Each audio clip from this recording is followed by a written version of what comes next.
Claro, sí. Igual esto es todo, ¿eh? O sea, no sabemos, Claro. será como, sí. No sé hasta cuándo vamos a seguir así, pero por Pues lo menos no sé hasta si fin de escucharon año. ustedes en las noticias, pero un científico alemán dijo que esto tiene para 2 años más, mínimo, Ah, el virus, el sí, debe virus y la ser, situación, sí. y que todavía no estamos ni en la mitad Dios de mío. la fiereza del virus. Ujú. Esas sí que Y fueron hasta que no haya una palabras, vacuna va a seguir pero las complicado. vacunas yo no sé hasta qué punto también serán efectivas, ¿no? Porque están hablando de que las vacunas son temporales. Después de un año creo que hay que vacunarse Ujú, nuevamente, si no...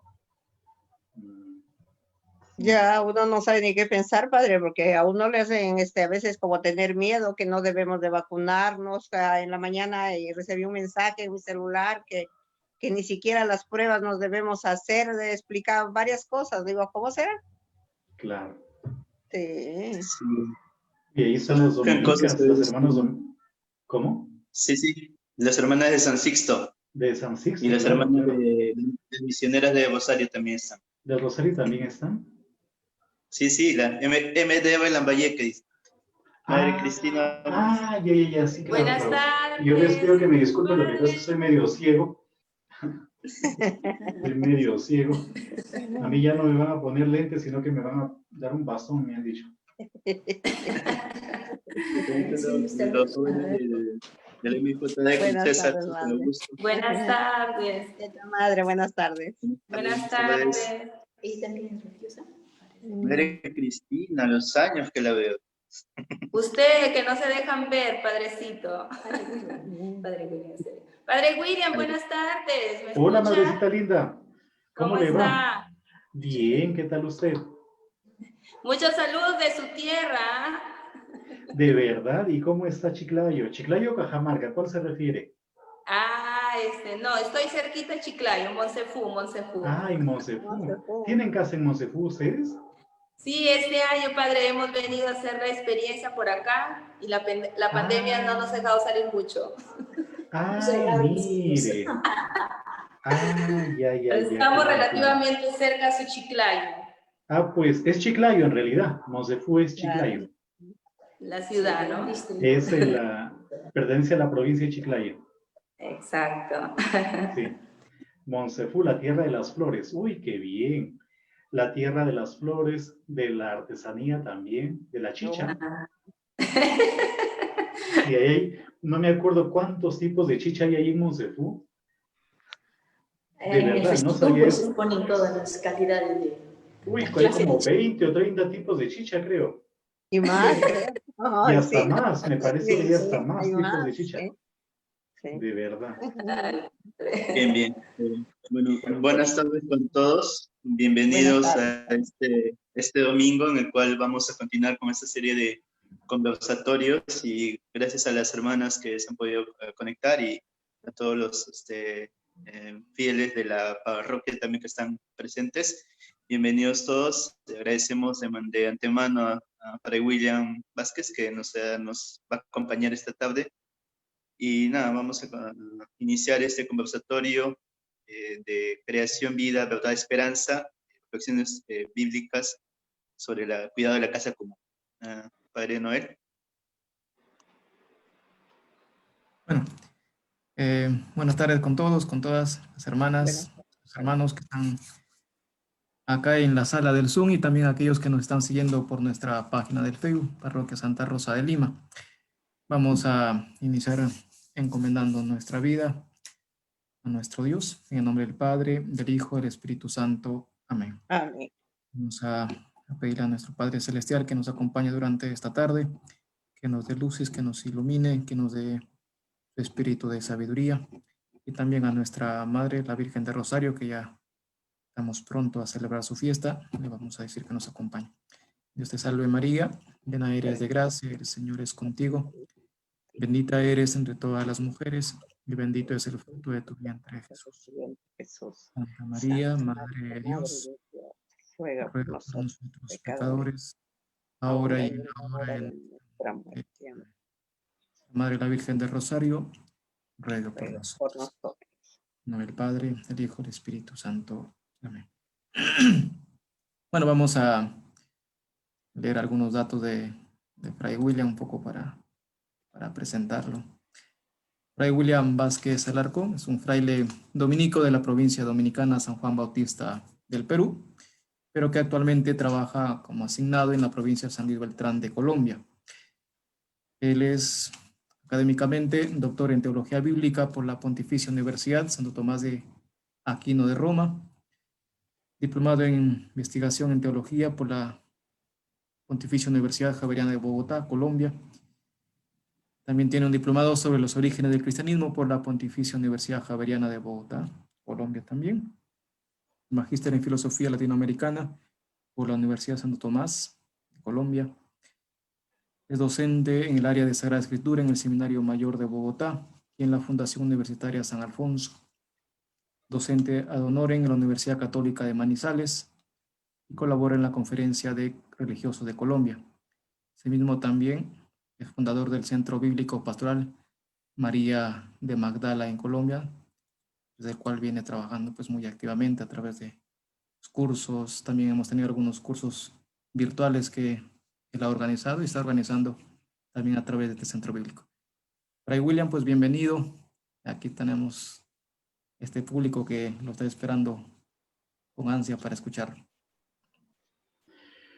Muy buenas tardes para todos ustedes y una felicitación para ustedes, queridos Noel y Reinaldo, por estar organizando este tipo de encuentros. ¿Aló? Sí, y les decía pues una felicitación especial para ustedes dos por estar organizando este tipo de eventos. Estos, el de la semana pasada, el de hoy, y otros más que a lo largo de este tiempo un poco particular han venido poniendo a disposición tanto de los fieles de la parroquia, que es, como siempre lo he dicho, el lugar en donde yo conocí a la orden, donde pues también recibí algunos sacramentos, como por ejemplo el sacramento de la confirmación, y al mismo tiempo con otras personas que les siguen a ustedes a través de las redes sociales, particularmente del Facebook. Yo entiendo que esto es un conversatorio, pero sin embargo, en un primer momento voy a tratar de esbozar un poco el tema y luego podríamos efectivamente dialogar un poquito en torno a esto que es un tema tremendamente actual, como es el cuidado de la casa común. La situación en la que nosotros nos encontramos en este momento refleja probablemente hasta qué punto el ser humano ha sido no tan responsable en cuanto al cuidado de lo que Dios ha hecho para nosotros, en donde nosotros podemos estar, pues vamos realizando. Desde ya, aunque todavía no tengo mucha información, aparte de dos documentos sociales sobre la casa común, como por ejemplo Laudato Si del Papa Francisco, e igualmente Querida Amazonía, que salió publicada este año, también del Papa Francisco, la primera una encíclica y la segunda una exhortación apostólica posinodal. El Papa va a firmar este sábado que viene, el sábado 3, vísperas de la fiesta de San Francisco, una encíclica que se llama Fratelli Tutti en italiano, ¿verdad? Fratelli Tutti, que parece va igualmente en sintonía también con la cuestión ecológica, aunque abordará lo referente o lo relacionado con lo que esta pandemia ha provocado en el mundo y las enseñanzas, obviamente, que debe dejarnos a todos nosotros. Eso simplemente como punto de partida, pues, para nuestra reflexión. Ahora, lo primero que debemos decir desde la perspectiva bíblica es que la fe nuestra y la fe del pueblo judío, nosotros de una u otra forma somos herederos también del pueblo judío, es vivida en el tiempo y en el espacio de este mundo. Es decir, nuestra fe, nuestras actividades se realizan dentro de un tiempo concreto y de un espacio determinado. Sin embargo, debemos tener en consideración de que este mundo en donde nosotros realizamos nuestras actividades, este mundo en donde el ser humano actúa, por decirlo de alguna forma, no es un ambiente hostil o algo malo de lo que tiene o del que tiene que liberarse, como por ejemplo proponen algunos movimientos o han propuesto a lo largo de la historia algunas religiones. El mundo es malo, la materia es mala, por lo tanto todo eso es negativo y tenemos que liberarnos de él. Curiosamente, para los judíos y para nosotros que somos cristianos, pero enraizados obviamente en el pensamiento judío, podríamos decir que la creación, el mundo en el que nosotros nos encontramos es, por decirlo de alguna forma, un don, un regalo de Dios. Y uno no ofrece o no regala algo que es negativo, uno siempre ofrece lo mejor. Cuando una persona, por ejemplo, nos visita, a esa persona que viene a nuestra casa le ofrecemos lo mejor que tenemos. El mundo también dentro de la mentalidad pues judía, como ya desarrollaré en un ratito, y de la mentalidad cristiana, es confiado por Dios a la guía responsable, y esto es bueno recalcar, a la guía responsable del trabajo humano. Si bien es cierto, el ser humano está al frente de la creación, por decirlo de alguna manera, es para que lo lleve o para que lo cuide y para que logre un desarrollo, pero responsablemente, sabiéndose, considerándose, obviamente, siendo consciente de que es un semejante a Dios, como ya en un ratito les explicaré cuando abordemos propiamente dicho el texto sagrado. Otro elemento que debemos tener en cuenta, o más que otro elemento, ya metiéndonos un poco más dentro del pensamiento bíblico, encontramos dos relatos de la creación en el libro del Génesis. Génesis 1 es un relato y Génesis 2 es otro relato, aunque dentro de la Biblia, tanto del Antiguo como del Nuevo Testamento, hay muchas frases que están en relación justamente con hablar de un Dios creador, con mencionarnos a un Dios como creador. Pero centrémonos en estos dos relatos clásicos, por así decir, de la creación. El primero de ellos es más bien Génesis 2, no es Génesis 1, sino Génesis 2, desde el punto de vista cronológico, quiero decir. ¿En qué sentido? En el sentido de que Génesis 2 parece más antiguo que Génesis 1. Y Génesis 1 pues sería más tardío y obviamente tiene igualmente otras motivaciones en mente. Vamos a comenzar para no complicarnos demasiado la vida con Génesis 1, el primer relato de la creación. Yo les voy a proyectar en este momento una imagen, solo por unos minutos nada más. Es una pequeña imagen. Ya la están viendo. No sé si todos la conocen, probablemente todos la conozcan. Esta imagen es el famoso candelabro judío, se conoce como la menorá.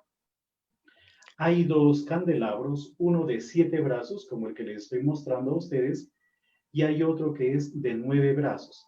El de 9 brazos no es precisamente la menorá, sino que se conoce con otro nombre, la Hanukkah. Pero de eso podríamos hablar en otro momento. Quedémonos más bien con este candelabro, que es la famosa menorá, que como se darán cuenta ustedes, tiene pues 7 brazos. 7 brazos. No sé si logran ver ustedes el cursor, el mouse, por decirlo así. Y vamos a comenzar a mirar esta imagen, pero de la manera como yo les digo. Entonces, aquí donde es el cursor, va a ser el número 1, el brazo número 1. Hacia la izquierda, el brazo número 2, más a la izquierda, el brazo número 3. Ahora, fíjense que el brazo número 1 está en relación con este de acá. Por lo tanto, este es el número 4. Lo mismo, el 2 está en relación con el número 5, que sería este de acá.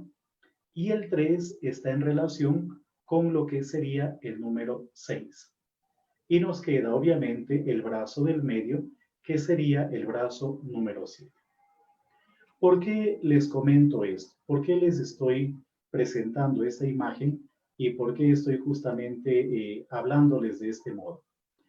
Porque resulta que el libro del Génesis, y concretamente Génesis 1, el primer relato de la creación, no es un relato científico, sino más bien un relato de fe, que tiene como finalidad mostrarnos muchas cosas. Esta imagen que ustedes están viendo nos permite entender el primer relato de la creación.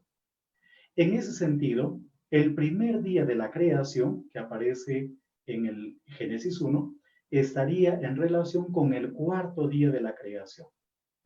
El segundo día con el quinto día. Y el tercer día con el sexto día. Y queda obviamente el día número 7, como ya en este momentito les voy a explicar un poco más. En ese primer relato de la creación, en el primer día lo que hace Dios es separar la luz de las tinieblas. Dice que en el principio, cuando Dios hizo el cielo y la tierra, pues todo era confusión y caos. Y lo que hace Dios es básicamente separar la luz de las tinieblas. Todo eso sucede en el primer día. En el segundo día, Él dice que debe haber un firmamento en medio de las aguas. Y a ese firmamento le va a llamar justamente cielo. Y las aguas también van a ser como colocadas pues medio en un solo lugar. Aunque eso propiamente dicho aparece en el tercer día de la creación. El tercer día de la creación, que está en relación con este brazo de acá, es como la acumulación de las aguas en un solo lugar y la tierra en otro lugar también. La separación de la tierra y la separación de las aguas, y comienza a aparecer la vegetación. Ahora, en el primer día, según el relato del Génesis, hay una especie de separación entre de la luz y las tinieblas. Por lo tanto, el día número 4 está en relación con la creación de los luceros.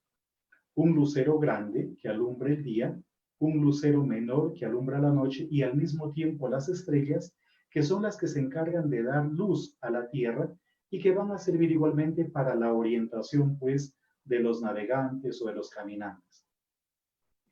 El día segundo se habló de cómo apareció un firmamento y de cómo, por ejemplo, las aguas también estaban medio separadas. En el día quinto, que sería el que está en relación con el día segundo, aparecen los grandes animales o los grandes monstruos marinos. Dios crea también los monstruos marinos. Luego, en el día tercero, se habló de la separación de la tierra y el agua, y comienzan a aparecer los vegetales, las plantas con semilla, los grandes árboles, y en el día sexto aparece la creación de todos los animales terrestres. Y al final de todo, en el día sexto siempre, al final de todo, aparece el ser humano. Y es interesante lo que este relato nos está mostrando. Voy a dejar de presentarles ya, porque ya tenemos una especie como de idea de lo que he querido mostrarles. Entonces, ¿qué cosa es lo que aparece en el séptimo día? Dice que en el séptimo día Dios descansa de la tarea. No está de más manifestar que el primer relato de la creación tiene como finalidad justamente, por un lado, hablar de un Dios que es creador, de un Dios que todo lo realiza por medio de su palabra, pero al mismo tiempo de cómo toda la creación debe estar en relación con el creador. Toda la creación debe estar en sintonía con el creador. El día séptimo no es tanto un día de descanso en cuanto a no hacer nada, como normalmente lo podemos entender.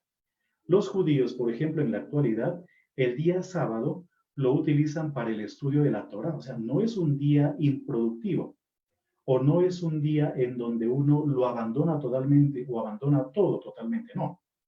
Es un día de reflexión, es un día de toma de conciencia.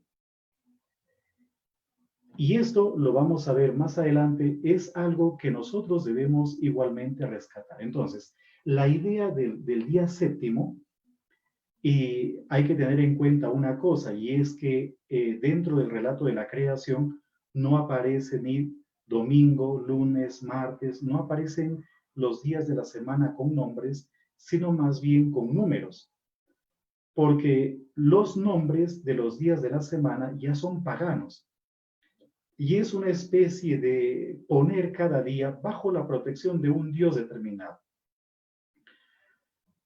En ese sentido, por ejemplo, lo que hace el autor sagrado o lo que hacen los autores sagrados es hablar más bien del día primero, día segundo, día tercero, y no tanto de los nombres de los días, porque eso es netamente pagano. Eso es idolatría. Por otro lado, si tenemos en cuenta, todo lo que hace Dios lo hace por medio de su palabra. Dios crea por medio de su palabra. Dios es el autor de todo, pero Él no es hecho por nadie. Hay un texto que se encuentra en la carta a los Hebreos, capítulo 3, versículo 4, solo por mencionar un texto, que dice lo siguiente: toda casa tiene su constructor, pero el constructor de todo es Dios. ¿No? Solo por mencionar un texto. El constructor de todo es Dios. Y aquí ya nos damos cuenta de cómo, por ejemplo, los autores sagrados están marcando distancia de las concepciones religiosas de los otros pueblos. Porque en los otros pueblos, todo lo que nosotros vemos, lo que nosotros observamos, el mundo en el que estamos, es porque otros dioses murieron y de los cuerpos de otros dioses surgió lo que nosotros vemos hoy en día. Aquí no se habla de una creación de la nada. Esa idea de una creación de la nada vendrá mucho más tarde dentro del pensamiento judío. Concretamente en la segunda carta, en el segundo libro de los Macabeos, encontramos esa idea de una creación desde nada existente. Ahora, otro elemento que debemos tener en consideración también es que todo lo que hace Dios es bueno. Esto se repite varias veces en Génesis 1, por ejemplo, en el versículo 4, versículo 10, versículo 12, versículo 18, versículo 21, versículo 25. Esto permanentemente es pronunciado por Dios según el autor sagrado. De ahí que la creación, como les dije al comienzo, no sea algo agresivo al ser humano, sino un don, un regalo, algo perfecto que Dios ha hecho. Otro elemento que debemos tener en consideración es que el hombre, entiéndase hombre como macho y hembra, es creado por Dios a su imagen y semejanza. Ese versículo 27 es fundamental. Dice lo siguiente: creó pues Dios al ser humano a imagen suya, a imagen de Dios los creó, macho y hembra los creó. Pero, ¿cuál es la razón de por qué el ser humano ha sido creado? Voy a leerles desde el versículo 26 para adelante. Dice lo siguiente: y dijo Dios, hagamos al ser humano a nuestra imagen como semejanza nuestra, y manden en los peces del mar, en las aves del cielo, y en las bestias, y en todas las alimañas terrestres, y en todos los reptiles que reptan por la tierra. Creó pues Dios al ser humano a imagen suya, a imagen de Dios lo creó, macho y hembra los creó. Y los bendijo Dios con estas palabras: sean fecundos y multiplíquense, y llenen la tierra y sométanla, manden en los peces del mar y en las aves del cielo y en todo animal que repta sobre la tierra. Dijo Dios: vean que les he dado toda hierba de semilla que existe sobre la faz de la tierra, así como todo árbol que lleva fruto de semilla, les servirá de alimento, y todo animal terrestre, y a toda ave del cielo, y a todos los reptiles de la tierra, a todo ser animado de vida, les doy la hierba verde como alimento. Y así fue. Entonces, fíjense cómo el ser humano está de una u otra forma colocado por Dios en el momento culmen, en el momento más alto de la creación, con esa finalidad. El ser humano, entonces, tiene que cuidar de la creación. Es el responsable frente a toda la creación. Y probablemente el ser humano sea el único ser que tiene razón, al menos de la manera como nosotros, pues, la concebimos, ¿verdad? Es el único ser en todo el universo que es capaz de hacer lo que nosotros vemos que puede hacer. El séptimo día, como ya les he comentado, es el que atraviesa los 3 brazos que hemos visto de esa lámpara. En pocas palabras, es un tomar conciencia de todo lo que Dios ha hecho, de todo lo que Dios ha hecho y de lo que el ser humano está llamado e invitado también a hacer y a obrar. El segundo relato de la creación es más primitivo que el primero, pero el segundo relato de la creación está en sintonía con los relatos siguientes. Por ejemplo, con el capítulo 2, 3, 4, 5, forman parte, parece, de una corriente de pensamiento un poco particular. En ese segundo relato de la creación, que como ya les he comentado es más primitivo, Dios crea la tierra en un primer momento, pero la tierra está totalmente vacía. No hay ningún tipo de vida y sobre todo, y eso es lo que dice al comienzo del relato, no hay un ser humano que sea capaz de labrarla o de trabajar o de hacerla producir. Ahí ya se percibe un poco cuál es la razón de ser del ser humano dentro de la creación. La razón de ser es hacer producir la tierra. Pero bueno, luego dice que brota un manantial del suelo. Probablemente esta idea de manantial era un poco fascinante para los habitantes de esa época y de esa zona, puesto que el agua es muy escasa. Es decir, que el autor está apuntando a elementos que son tremendamente llamativos para ellos, tremendamente hermosos para ellos. Es como, por ejemplo, para la gente pues de la costa peruana, hablarles de valles y de bosques y de esto, cuando sabemos de que la costa peruana es un desierto completo, ¿verdad? Es muy, muy desértico. Entonces, es como apelar a ciertos elementos fascinantes. Aquí apela a un manantial. Y es interesante porque luego lo que hace es crear al hombre o al varón. Crea al varón. Y lo crea formándolo del polvo de la tierra. Habían algunos mitos mesopotámicos que también hablaban de una creación del ser humano, pero de la mezcla de la tierra con la sangre de algunos dioses que habían muerto. En este caso no, es Dios mismo el que forma a este muñeco y después de formarlo sopla en sus narices. Es decir, lo único que hay es una especie como de desierto, por decirlo así, y crea al varón soplando, le da vida soplando en sus narices. Por lo tanto, lo que le da vida al ser humano, o al varón en este caso, es lo que le da vida a Dios. El varón tiene la misma vida de Dios. Aquello que le da vida a Dios, le da vida también al ser humano. Una forma diferente probablemente de decirnos lo que en Génesis 1:27 se nos había dicho, que el hombre fue creado a imagen y semejanza de Dios. En este caso, el hombre tiene la misma vida de Dios. Y luego nos dice de que va a crear también todo tipo de animales para que estén como al servicio del varón. Y el varón les coloca a estos animales el nombre. El hecho de colocar el nombre significa de que ejerce un dominio. El que es capaz de colocar un nombre a alguien o a algo, va a ejercer el dominio sobre ese que recibe el nombre.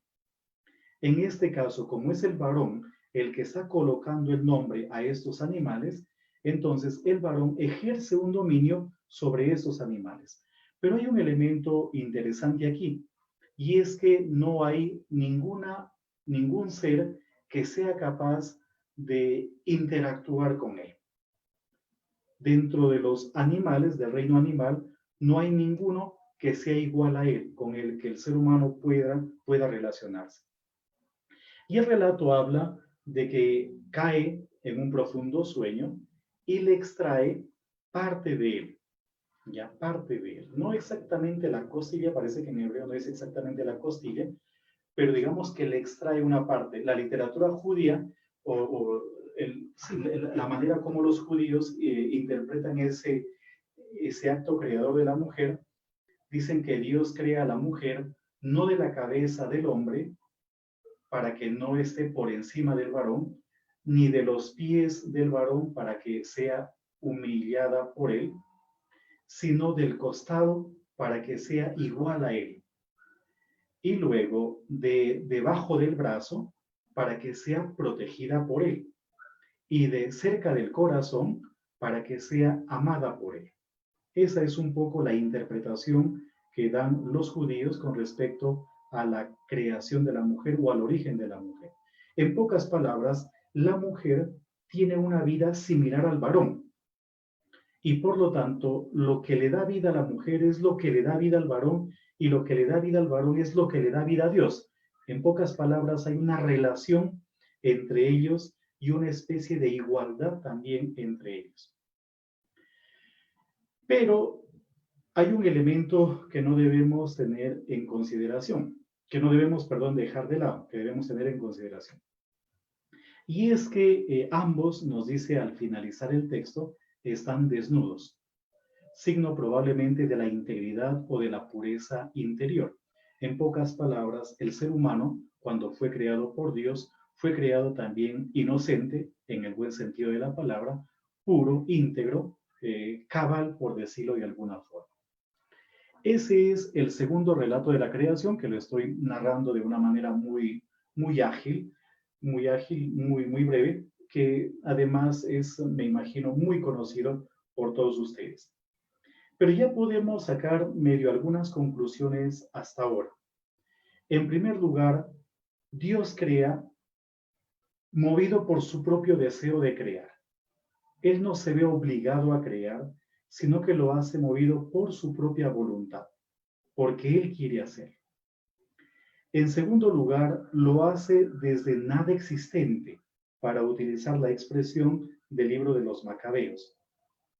Lo hace desde el poder que Él tiene. Y como Dios es bueno, y como diría Santo Tomás, debe ser en esencia bueno, por lo tanto, su obra es buena también. El ser humano no es Dios. El ser humano es alguien creado también por Dios. Por lo tanto, subordinado a Dios y al mismo tiempo alguien que debe poner en práctica la misma voluntad de Dios. Lo que Dios es, le ha infundido al ser humano. Y el ser humano termina siendo una especie de reflejo de Dios. Es interesante, si la memoria no me falla, lo que dice Santo Tomás de Aquino, si no estoy equivocado, en la cuestión 98 de la Suma Teológica, de la primera parte de la Suma Teológica, cuando habla de cómo el hombre es imagen y semejanza de Dios, y Santo Tomás termina viendo en el interior del ser humano una Trinidad chiquita. Disculpen que utilice estas expresiones, pero el ser humano es una especie de Trinidad en miniatura, porque es un reflejo también de Dios. Por lo tanto, en el ser humano hay entendimiento, en el ser humano hay voluntad, en el ser humano también hay amor, entre otras cosas más. Es interesante. Creo que no estoy equivocado. Debe ser la cuestión 98 de la prima pars de la Suma Teológica. Otro elemento que debemos tener en consideración es que entre el varón y la mujer hay una relación de igualdad. Los dos son iguales, aunque da a entender, sobre todo el segundo relato de la creación, de que probablemente la mujer puede estar medio subordinada al varón. No perdamos de vista de que son textos, pues, antiguos que responden igualmente a unas épocas y modos de pensar particulares. El segundo relato parece que está medio apuntando a una especie de subordinación de la mujer al varón, pero al final de cuentas los dos son iguales y los dos se complementan. Ya, los dos se complementan. Podría sacar a la luz tal vez la frase que aparece en el segundo relato de la creación. ¿Ya? ¿Quién es esta que es carne de mis carnes y hueso de mis huesos?, exclama el varón cuando ve a la mujer que viene. Y hay una frase que dice, por eso el hombre deja a su padre y a su madre y se une a la mujer con la que forma un solo cuerpo. Pero hay que tener en cuenta un elemento previo. Y el elemento previo es que Dios dice que le va a hacer al varón no una ayuda adecuada, como normalmente se traduce en nuestras Biblias, sino más bien una ayuda opuesta. pero entiéndase opuesta en el buen sentido de la palabra. Es decir, en cuanto a que le da equilibrio. Imagínense ustedes dos platillos de una balanza. O imaginemos también nuestros dientes, o imaginemos nuestras manos. Por ejemplo, nuestros dedos no son iguales. Si se fijan bien, si colocan ustedes los dedos delante, se van a dar cuenta que los dos pulgares que tenemos son diferentes. Uno apunta, en el caso mío, hacia la derecha, es decir, el pulgar izquierdo tiene una ligera torcedura hacia la parte derecha y el pulgar derecho tiene una ligera torcedura hacia la parte izquierda. Y lo mismo los dientes no son iguales, son equilibrados. No tenemos dos dientes iguales, no existen. Y los ojos no son iguales, y las orejas no son iguales, y los brazos no son iguales, las piernas tampoco. Hay un poeta peruano que habla sobre la mujer y sobre la relación entre el varón y la mujer. No recuerdo muy bien, él trabajó en radioprogramas, seguramente ustedes se acuerdan el nombre, y él habla de cómo, por ejemplo, nuestros órganos no son iguales, nuestros ojos no ven de la misma manera. Los brazos, uno es más grande, otro es más pequeño, las piernas también no son del mismo tamaño ni tienen la misma forma. Y los dedos de los pies son más evidentes y como, por ejemplo, no son iguales. Entonces, en el libro se habla de una especie de ayuda opuesta. Es algo que le da equilibrio al varón. Por lo tanto, la mujer da equilibrio al varón y el varón da equilibrio también a la mujer. Y cuando se habla de que los dos forman una sola carne, la literatura judía, por ejemplo, considera que la unión en una carne es la descendencia. En donde los dos son uno en el Hijo, en la descendencia. Ahí se percibe perfectamente la unidad del varón y de la mujer. Y aquí podríamos ya sacar conclusiones, pues, para otras cuestiones y algunas ideologías, sobre todo modernas, ideologías de género, cosas por el estilo. Pero no nos vamos a meter en ese punto. El capítulo 3 es una especie de continuación del capítulo 2. Y el capítulo 3, si se fijan bien, es la caída del hombre, la caída del varón. No vamos a entrar en más detalles, pero la serpiente, que es la más astuta de las bestias, que parece que caminaba parada. Ahora, no es que haya caminado parada, sino que parece que el relato de Génesis 2 está bebiendo de mitologías mesopotámicas, en donde en algunas imágenes, por ejemplo, que se han descubierto desde el punto de vista arqueológico, se muestran a unas serpientes que tienen patas.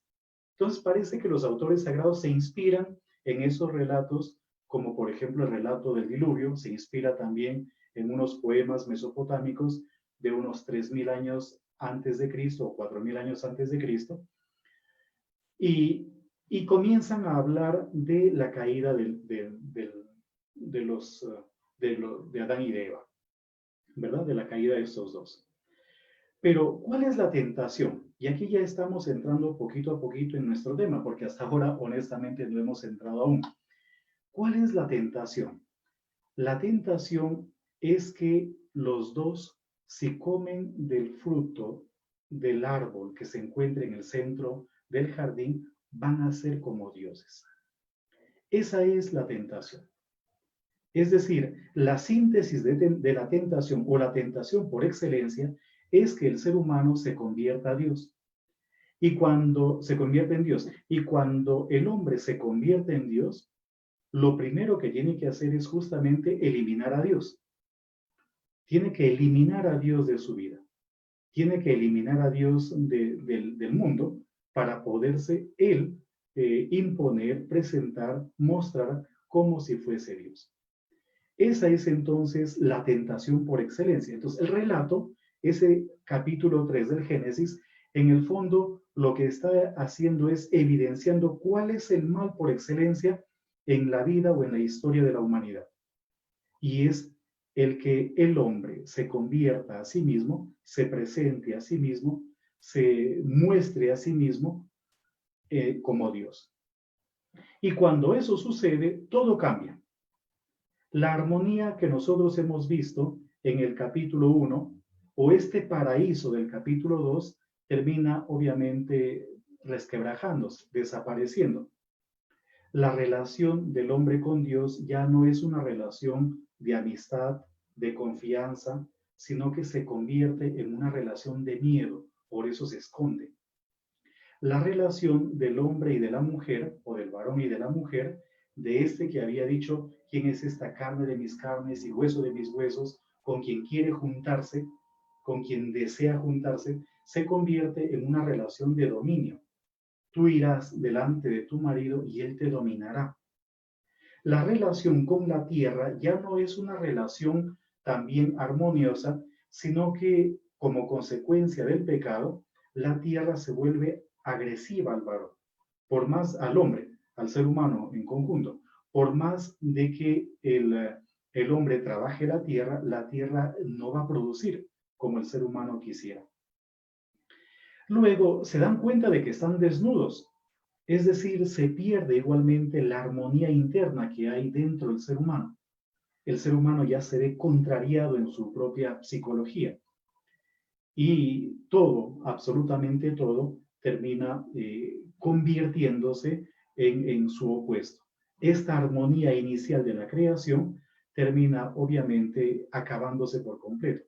Pero no termina ahí el asunto, sino que entra en escena el capítulo 4. Y el capítulo 4 nos muestra a nosotros a Caín y Abel. Es decir, el punto culminante o el punto más alto de la caída del ser humano es la muerte del hermano por el hermano. La masacre del hermano por el hermano. Ahora, Caín y Abel en realidad pueden estar representando a dos pueblos. Puede ser una especie de parábola para hablar de dos pueblos que estuvieron siempre en una rivalidad constante. Un pueblo nómada y un pueblo sedentario. Un pueblo agrícola, los nómadas, y un pueblo, un pueblo pastoril, los nómadas, y un pueblo agrícola, los sedentarios. Entre otras cosas más, obviamente. Es decir, el punto ya más alto de la caída del ser humano, la consecuencia más dramática de la desobediencia del hombre es la muerte. Y sobre todo la muerte del hermano por el hermano. Pero aparte de lo que les he comentado hasta ahora, también dentro de la Sagrada Escritura, cambiando un poquitito de tema, dentro de la Sagrada Escritura, la creación de Dios, la creación como tal, es objeto de alabanza a Dios. En primer lugar, la famosa teología del sábado, que va a aparecer en varios momentos dentro de los evangelios. La teología del sábado, que aparece en el primer relato de la creación que les he mostrado, es hermosísima. Porque si ustedes leen Éxodo capítulo 20 y Deuteronomio capítulo 5, en donde aparecen los decálogos, se van a dar cuenta que en el séptimo día no se debe hacer ningún trabajo, ni el siervo, ni la sierva, ni el buey, ni el asno, nadie. O sea, todos deben trabajar.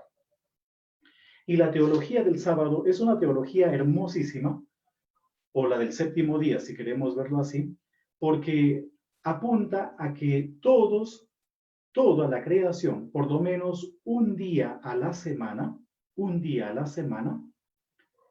sea igual, para que por lo menos todos volvamos durante un día a la semana a un estado paradisíaco. Entonces, el séptimo día, los libres y los esclavos son iguales. Los hombres y las mujeres son iguales también. Los hijos y los papás son iguales. Las bestias domésticas o las bestias salvajes son iguales. Y la tierra también descansa. Y fíjense cómo el séptimo día o el número 7 ha servido para hablar de otras cosas que van exactamente en la misma línea. El año sabático, que consiste en ver a un año como si fuese un día. El año sabático es un año en donde la tierra descansa. Todo está en sintonía con la creación, con un volver a un estado paradisíaco. Y luego 7 semanas de año, 7 por 7, 49, lo redondean a 50, el año jubilar, en donde todo vuelve a comenzar de nuevo. Los que habían perdido sus tierras la recuperan. Los que se habían vendido como esclavos recuperan la libertad. Los que tenían esclavos dejan libres a los esclavos. Es decir, es un año en donde todo comienza, donde todo tiene un nuevo principio. Es decir, en donde se intenta volver a este estado inicial de la creación. Pero les voy a leer muy brevemente algunos pequeños textos que nos hablan de cómo los autores sagrados están permanentemente alabando al Creador por la obra que ha realizado. Aquí estamos como el primer día de la creación de Génesis 1, haciendo la luz, ya está muy oscuro. Por ejemplo, les voy a leer el Salmo 33, versículo 6. Les voy a leer solo pasajes breves. Por la palabra del Señor fueron creados los cielos y por el soplo de su boca las estrellas. Un texto preciosísimo. El Salmo 104, versículo 24. Cuán numerosas son tus obras, oh Yahvé. Todas las has hecho con sabiduría. Qué bonito, ¿verdad? Entonces, fíjense cómo la creación termina convirtiéndose en una especie de motivación al corazón del ser humano para que alabe al Creador. El Salmo 139, yo les voy a leer pues, a partir del versículo 11, pero ustedes podrían leerlo todo para que vean la preciosidad de ese texto. Si digo que me cubra la tiniebla, que la noche me rodee como un ceñidor, no es tenebrosa la tiniebla para ti, y la noche es luminosa como el día. Porque tú has formado mis riñones, me has tejido en el vientre de mi madre. Te doy gracias por tantas maravillas. Prodigios soy, prodigios tus obras. Mi aliento conocías cabalmente. Mis huesos no te ocultaban, cuando era formado en lo secreto, tejido en las honduras de la tierra. Mi embrión veían tus ojos. En tu libro están inscritos los días que me has fijado, sin que aún exista el primero. ¿Acaso no lo sabes? ¿Acaso no te has enterado? Aunque ese ya es otro texto, ¿no? Entonces, fíjense cómo el Salmo 139 está hablando de la grandiosidad de Dios y que Él nos conocía antes incluso de que nosotros estuviésemos en el vientre de nuestra mamá. Otro texto, el texto es de Isaías capítulo 40, versículo 28. ¿Acaso no lo sabes? ¿Acaso no te has enterado? El Señor es el Dios eterno, creador de los confines de la tierra. No se cansa ni se fatiga, y su inteligencia es insondable. Otro texto, Jeremías 32, 17. Ah, Señor mi Dios, tú con tu gran fuerza y tu brazo poderoso has hecho los cielos y la tierra. Para ti no hay nada imposible. Y un texto, en este caso del Nuevo Testamento, Romanos 11, 36, dice lo siguiente: porque todas las cosas proceden de Él, y existen por Él y para Él. A Él sea la gloria por siempre. Amén. Pero fíjense cómo Jesús, solamente les voy a mostrar pues dos textos, cómo Jesús de una u otra forma también está alabando la creación. Utiliza parábolas en donde se tiene en cuenta a un Dios creador y providente, pero este texto de Lucas 12, 27, que también tiene paralelos en los otros sinópticos, es interesante y muy bonito.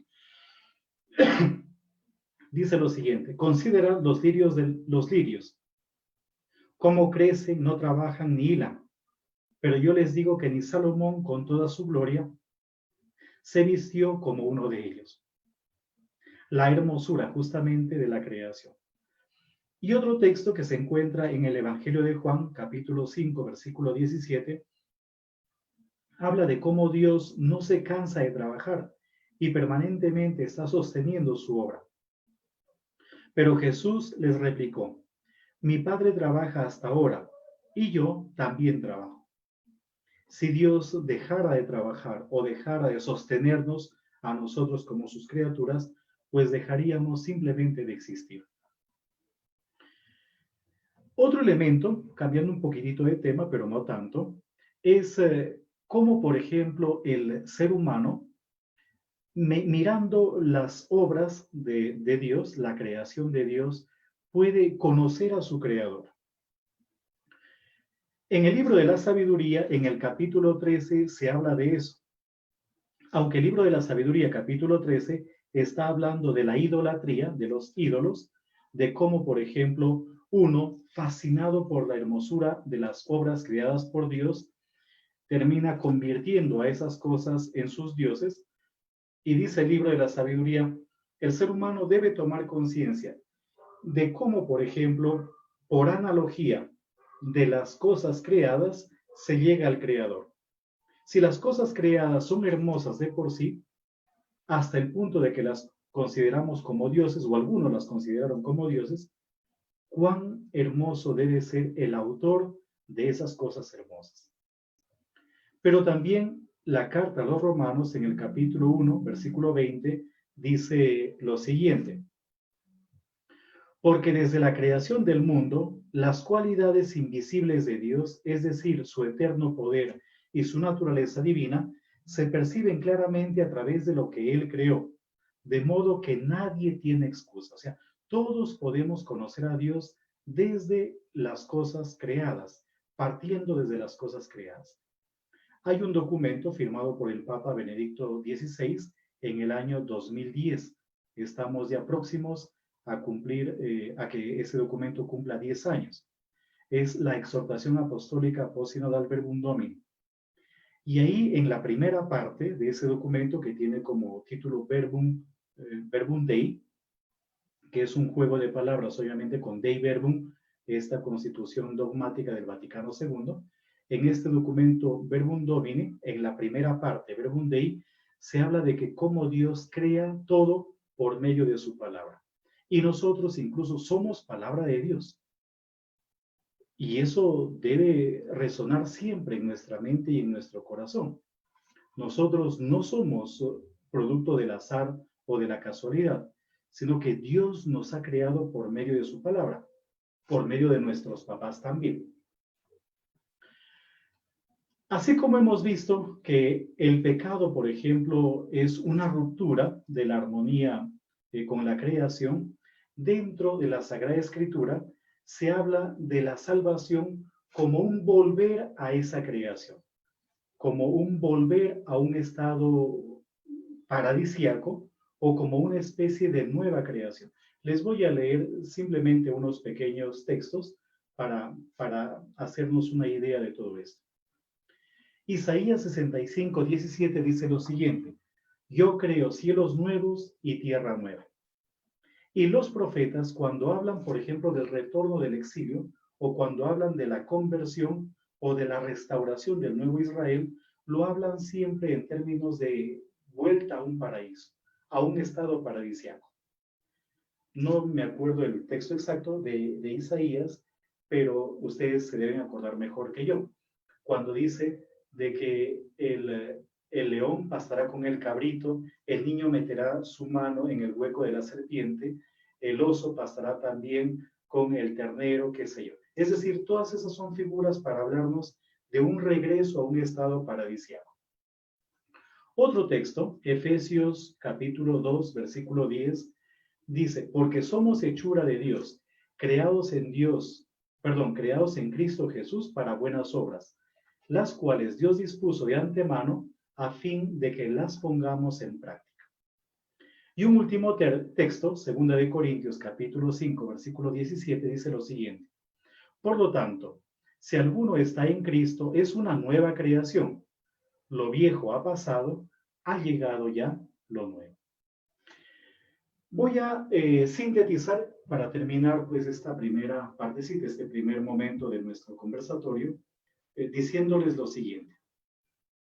Desde la perspectiva bíblica, Dios crea, movido por su propio deseo de crear, por su propia voluntad, la tierra, crea también todo lo que hay en la tierra y crea también al ser humano a su imagen y semejanza para que sea una especie de administrador, de acuerdo al hecho de ser imagen y semejanza de Dios, de todo lo creado. Que el momento creacional es siempre visto como un estado paradisiaco y armonioso. Y toda la ruptura de esa armonía es consecuencia simplemente del pecado. El ser humano tiene una obligación, y la obligación es crecer, multiplicar, dominar sobre todo lo creado, pero sabiendo obviamente de que debe estar siempre en relación con el Creador. Otro elemento que debemos tener en cuenta es que el pecado en sí consiste en dejar de lado a Dios y todo lo que tiene que ver con Dios para convertirse el ser humano a sí mismo en Dios y pretender mostrarse como si fuese dueño de la creación, como si fuese dueño de todo cuanto existe. Esas son algunas así conclusiones muy breves, muy ligeras que puedo extraer en este momento, pero básicamente pues como punto de partida simplemente de nuestro conversatorio.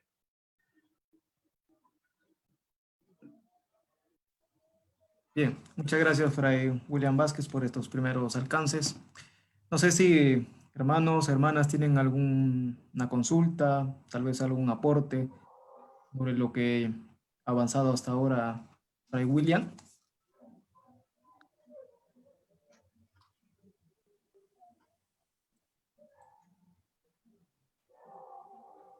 En el Facebook había una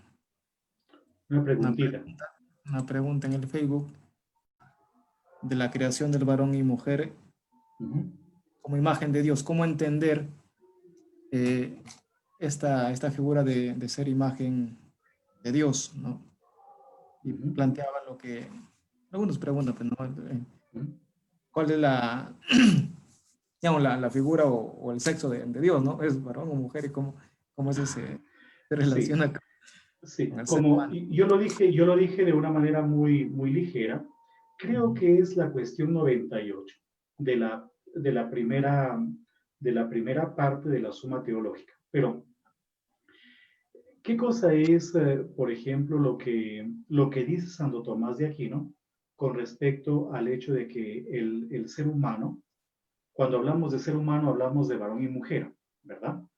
De que el ser humano sea imagen y semejanza de Dios, ¿ya? Los dos, porque Génesis capítulo 1, versículo 27 dice, y creó Dios al hombre, macho y hembra los creó. O sea, cuando hablamos de hombre, estamos hablando de la humanidad, ¿ya? De la humanidad.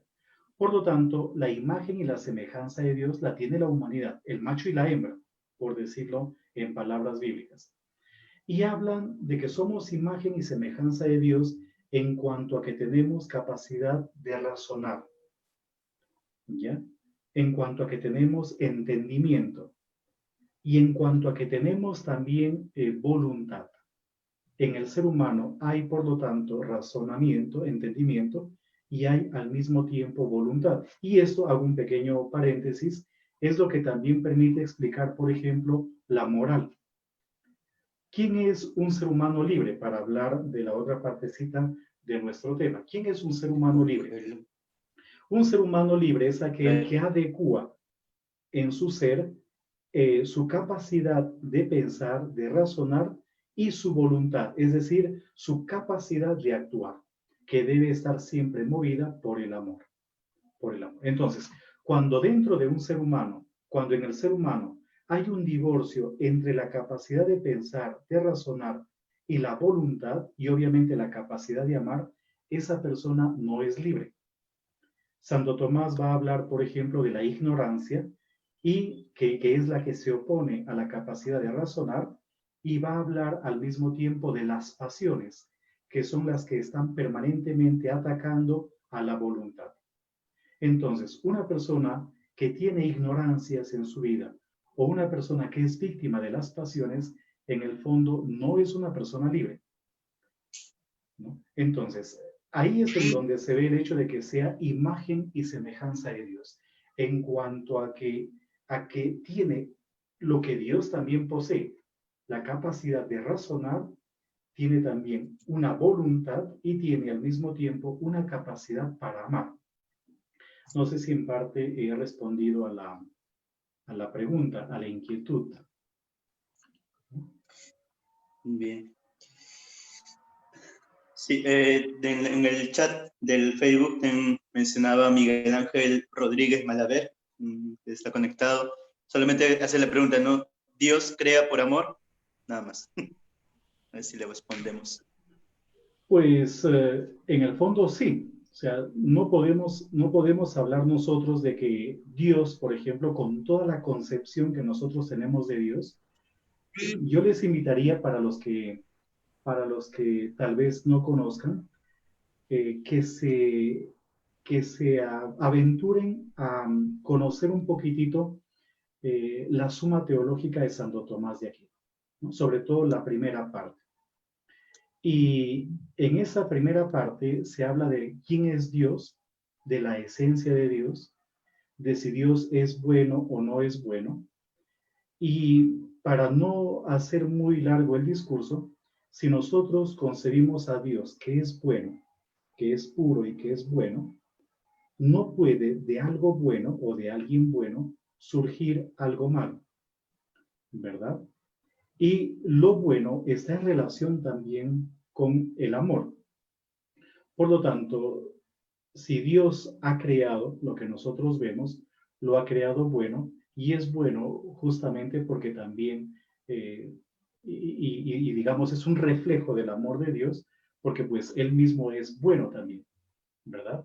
Y Él mismo es amoroso en esencia, ¿no? Entonces, de alguien bueno no puede salir algo malo, o de alguien que ama, que es el amor en sí mismo, no puede salir algo que sea su contrario o su opuesto. No sé si eso puede responder a Miguel Ángel. ¿Alguna pregunta más? Consulta, aporte acá de la sala.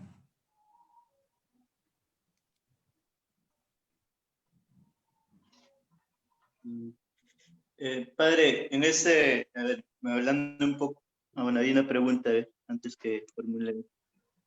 A ver, dice, Adán y Eva fueron nuestros primeros padres, pero ¿cómo vino a ser la multiplicación de la humanidad?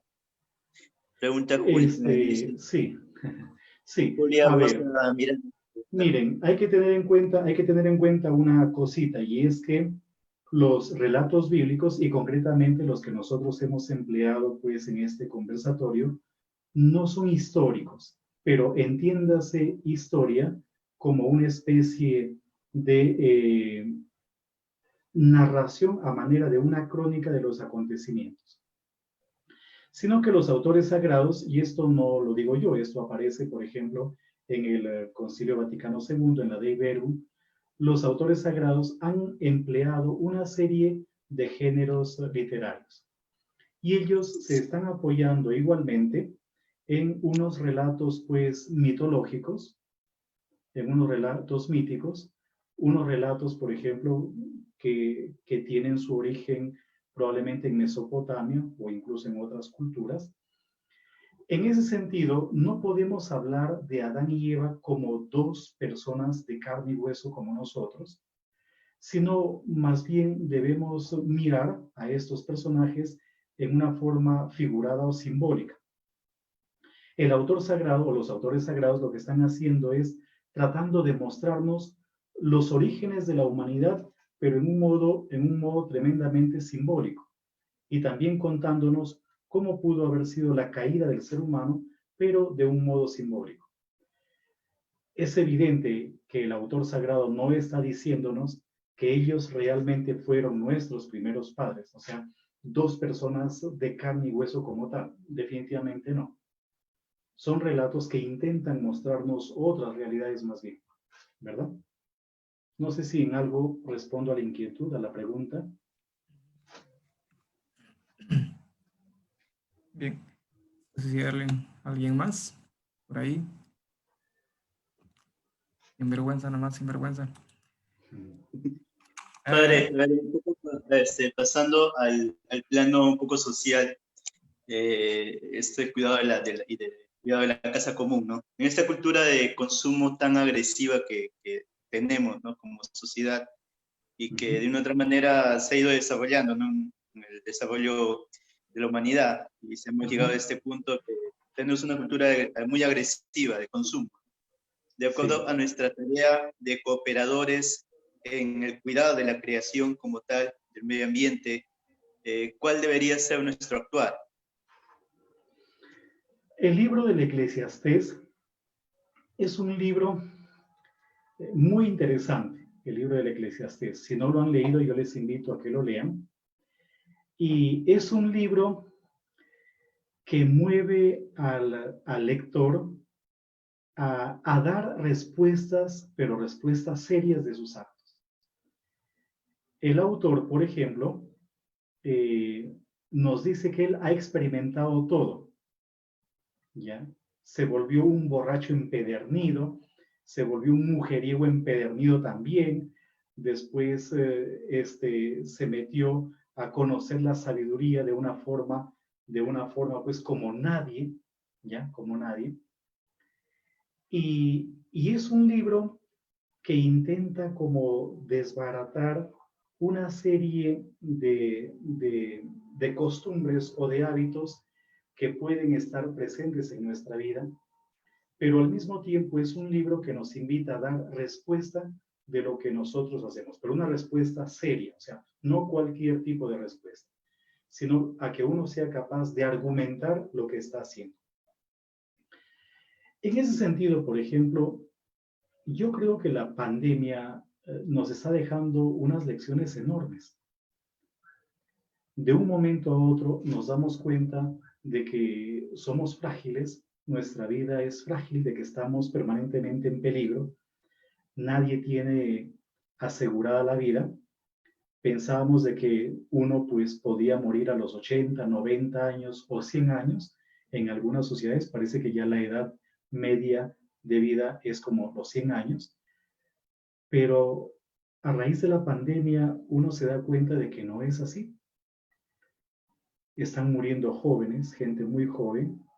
Hay personas mayores que han sido pues las que han contraído también el virus, pero que han logrado sanarse.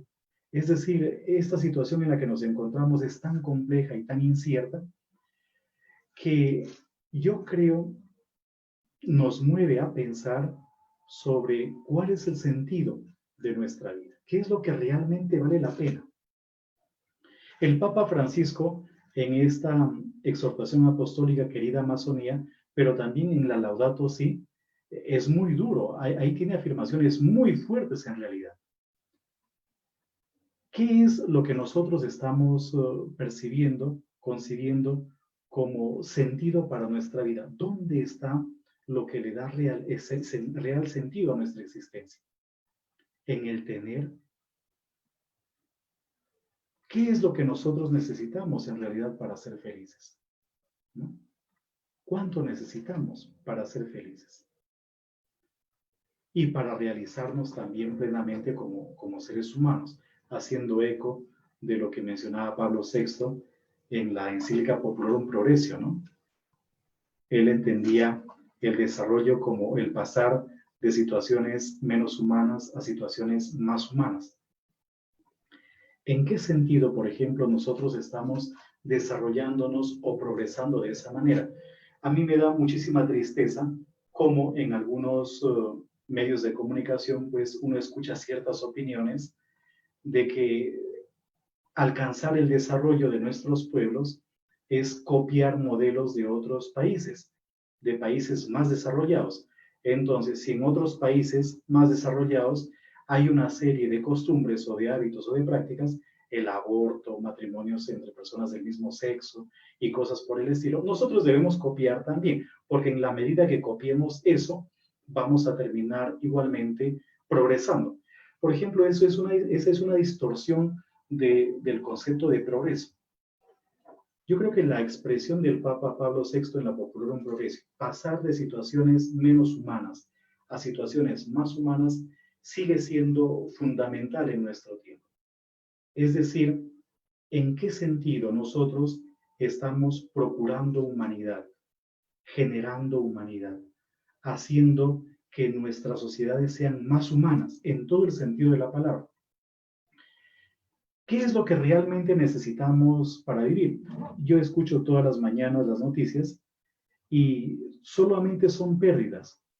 Se perdieron millones y millones de dólares o millones y millones de pesos con esta pandemia, pero ¿no será que estamos también perdiendo una gran oportunidad de reflexionar, de tomar conciencia de que para vivir no necesitamos destruir el ambiente o el medio ambiente en el que nos encontramos, sino que podemos realizarnos como seres humanos y como personas simplemente viviendo bien, viviendo acorde pues al dictamen de la conciencia, viviendo también de acuerdo a la revelación de Dios, entre otras cosas más? Es decir, yo creo que aquí hay un elemento fundamental que debemos tener en consideración. Si nosotros solamente vemos el desarrollo humano como una acumulación de riqueza, sin saber para qué, como dice el libro del Eclesiastés, me decía un hermano, ¿no? Un fraile me comentaba hace algún tiempo y me decía, ¿cuánto necesita uno para estar bien? Y decía, uno necesita lo que puede comer. Yo puedo ganar $1.000.000 al día, tranquilamente, ¿verdad? Puedo ganar $1.000.000 al día, pero yo no voy a gastar más de lo que necesito comer, ¿verdad? ¿Y cuánto necesito yo? Pues 10 soles para el desayuno, 10 para el almuerzo, 10 para la cena. Es decir, tal vez uno necesite 30 soles al día para comer bien y un poquito más para alguna que otra cosa. Más no se necesita en realidad. Si la humanidad, por ejemplo, tomara conciencia de que solamente se debe utilizar lo que se necesita, probablemente no estaríamos atentando contra el medio ambiente como lo estamos haciendo. Yo escuché también hace poco en las noticias de cómo en Francia han implementado, no recuerdo el nombre de la región, de cómo, por ejemplo, han colocado unas refrigeradoras en las esquinas de unas calles para que la gente que tiene algunos productos de más, productos alimenticios de más, que no los va a consumir, pero que estén en buen estado, lo depositen ahí, porque se han dado cuenta de que son miles las toneladas de alimento que se desperdician cada mes. Miles, por no decir millones, ¿verdad? Es decir, si no hay una toma de conciencia de todo eso, si, por ejemplo, no aprovechamos este tiempo para decir qué es lo que realmente vale la pena, qué es lo esencial en nuestra vida, si no aprendemos esta lección que nos da la naturaleza, yo creo que podríamos estar camino a algo peor. Y volviendo nuevamente a lo que decía el libro del Génesis, ¿dónde está el origen del mal o el origen del pecado? Cuando el ser humano desplaza a Dios y él mismo se convierte en Dios. Cuando el ser humano elimina a Dios y como no hay nadie más, él tiene que ponerse como Dios. Hay una frase de Jean-Paul Sartre, que es una frase muy dura, y él dice, Dios ha muerto. Y como Dios ha muerto, yo soy Dios. Porque si Dios ha muerto, ¿quiénes son ustedes para que me digan que yo no soy Dios? Ustedes no son nadie. Pero él se da cuenta de la dureza de sus palabras. Entonces, él termina metiendo una frase. Y la frase es la siguiente, ahora cuídense.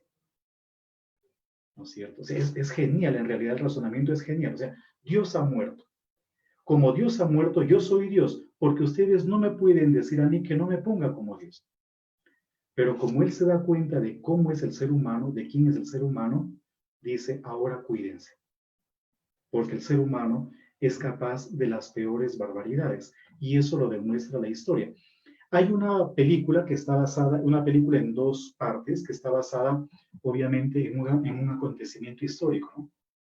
Esa película es Los Juicios de Nuremberg. Es una película, creo que es una producción alemana, me parece, Los Juicios de Nuremberg. Y tiene que ver con los juicios que se realizaron después de la Segunda Guerra Mundial en Nuremberg. Unos juicios que tuvieron como jueces pues a los rusos y a los norteamericanos, que fueron los vencedores en la Segunda Guerra Mundial, y los juzgados eran los militares alemanes.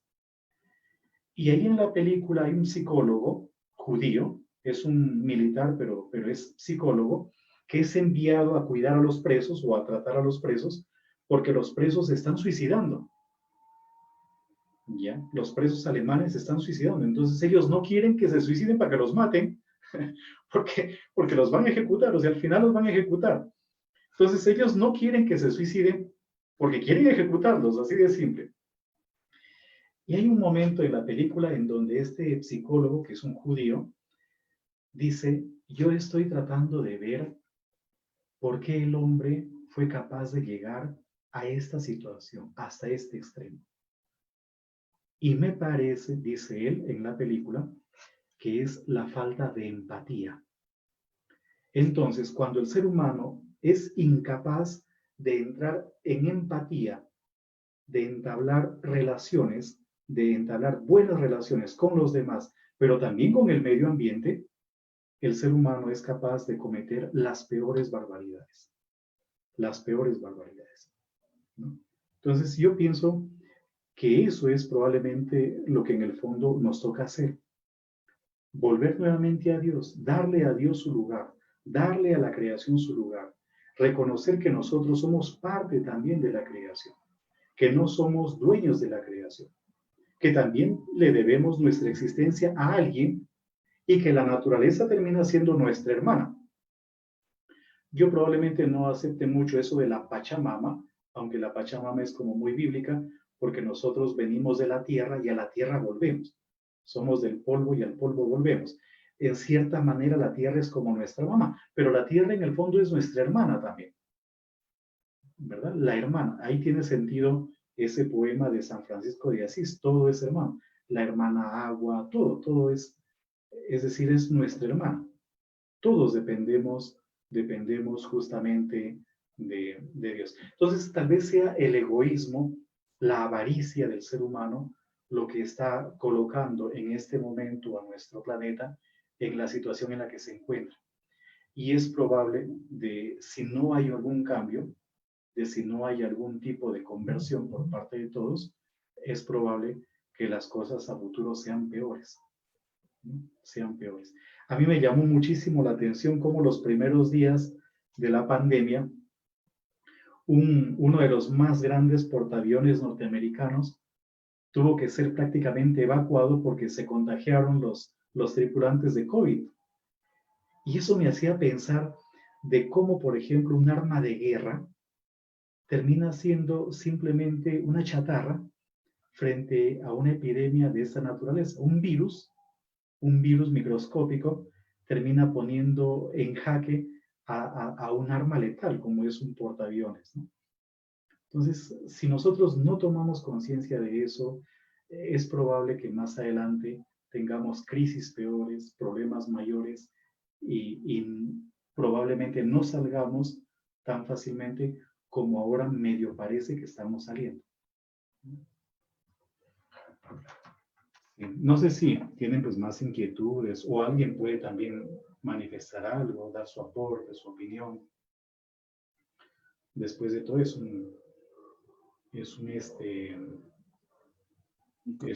una especie de conversatorio, ¿no? Sí.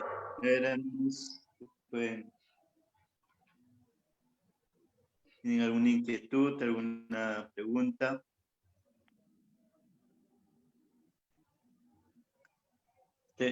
Rey William, nosotros hablando de la creación como tal, o sea, la creación no es solamente todo el universo, todo lo que implica la naturaleza, ¿no? Sino también somos nosotros como tal, ¿no?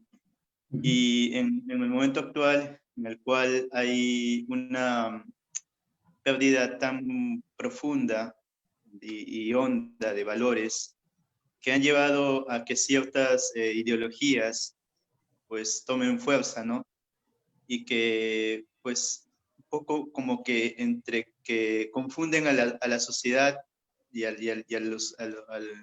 la humanidad y entran tienen bastante fuerza, ¿no? Y realmente destruyen varios valores y destruyen instituciones como es la familia como tal, ¿no? Hace poco en un programa de televisión, escuchaba un poco medio en broma, medio así, que se presentaba un señor que era abiertamente de inclinación hacia del mismo sexo, y un pastor le decía, entonces contigo Dios se ha equivocado, ¿no? Porque Dios ha creado hombre y mujer. O sea, suena chistoso, pero a ese grado hemos llegado, ¿no? Como, entonces, ¿qué mensaje podríamos nosotros desde nuestra cristiandad dar como para que comprendamos, ¿no? Que uno de los valores principales y centrales de toda sociedad, para que no llegue a la destrucción total de la sociedad, es la familia, ¿no? Sí, yo creo que tal vez, por ejemplo, si pudiesen entrar en contacto con el documento Puebla. El documento Puebla es un documento muy interesante, el documento del Episcopado Latinoamericano. Lo pueden encontrar en internet. Ponen Puebla PDF y van a tener la posibilidad de descargar el documento. Creo que también en la página del CELAM está publicado el documento. Pero para no hacer muy largo el asunto, en ese documento se aborda en algún momento lo referente a las ideologías.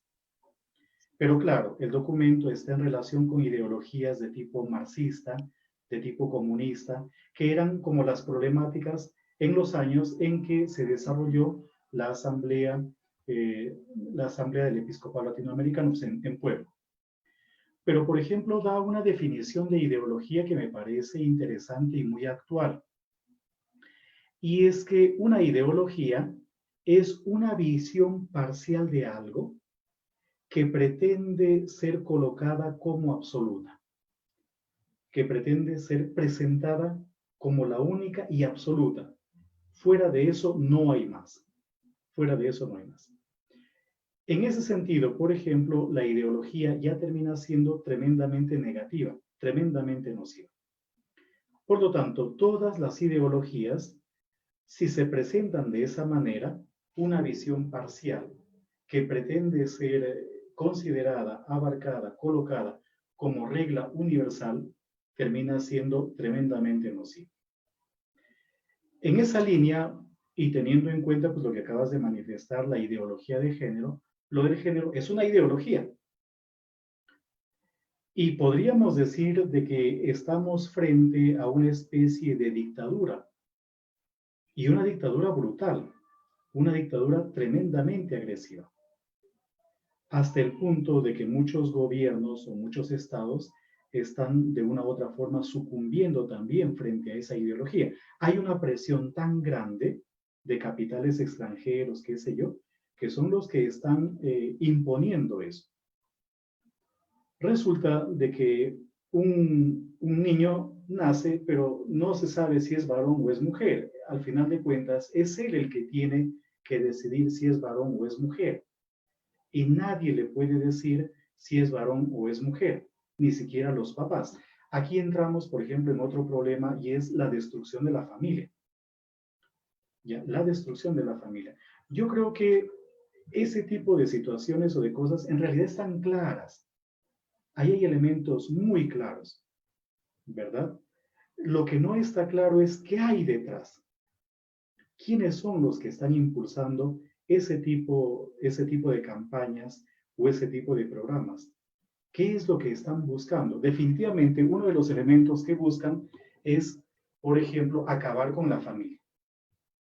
Pero la religión, y sobre todo la religión cristiana, católica, termina siendo también un obstáculo para muchas cosas. De ahí que, si ustedes se fijan bien, la religión no es tenida en consideración, sino que es atacada brutalmente y ridiculizada. Ya, ridiculizada. Volvemos nuevamente a ese otro punto del que Génesis nos ha hablado. Cuando Dios es eliminado, el ser humano se convierte en Dios y puede hacer lo que le place, puede hacer todo lo que desea. A mí me parece muy triste en realidad esa situación, jugar con la vida de los niños, jugar con la vida de nuestros pueblos. Estamos en varios países de nuestro continente, por no decir en todos, y del mundo entero también, enfrascados en unas disputas totalmente irracionales incluso con unos cambios de lenguaje. Yo no sé si ustedes han visto cómo se está prefiriendo un lenguaje aparentemente neutro. Estamos, yo pienso que en una especie de dictadura de algo meramente pasional, meramente irracional también, que no tiene en cuenta a la misma naturaleza.